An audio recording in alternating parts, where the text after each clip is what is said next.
Rolle valmistaa pizzaa kiviuunissa, mutta Siiri haluaa syödä sen kotona. Ja Siiri pitää pizzasta, joka on lämmin, sen pohja on rapea, täytesopivan kostea. Nam! Mutta miten kiviuunipizzaa voisi syödä kotona? Rolle tuo kiviuunin Siirin kotiin. Valmistetaan yhdessä pizzaa, kodikkaasti kiviuunissa. Mutta kiviuunin lisäksi kotiin ei sitten muuta mahdukaan. Totta. On syytä etsiä parempi ratkaisu. Voisiko Rolle tarjota pizzan Siirille netissä? Ei. Siiri saa mahanpuruja, jos hän syö iPadinsä. Eli ei onnistu. Vatsa murisee edelleen.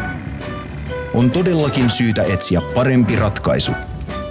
Entä jos Rolle paistaa pizzan pizzerian uunissa ja valmistaa laatikon, jossa hän voi viedä pizzan Siirin kotiin? Mutta pizzoja on pinossa monta. Menevätkö ne lyttyyn? Eivät mene. Aaltopahvi on painoonsa nähden jäykkää ja kestää isonkin pizzapinon painon. Entä jos pizza jäähtyy matkalla ja muuttuu kylmän kosteaksi roiskeläpäksi, jota eivät syö edes kulkukoirat? Aaltopahvi eristää lämpöä hyvin ja imee kosteutta juuri sopivasti pitääkseen pizzan mahdollisimman pitkään maistuvana. Laatikko on todellakin olemassa sitä varten, että sisältö, pizza, maistuisi kotona. Ja pizza oli hyvää. Mutta mitä pahvilaatikolle tehdään?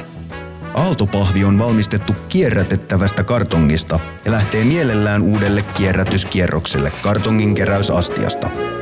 Tiesitkö muuten, että pienenkin pizzapalan heittäminen roskikseen aiheuttaa paljon suuremman hiilijalanjäljen kuin pizzalaatikko?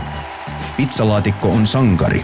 Se uhraa itsensä sinun ja pizzan vuoksi. Siksi, että ruoka menisi uunista vatsaan asti.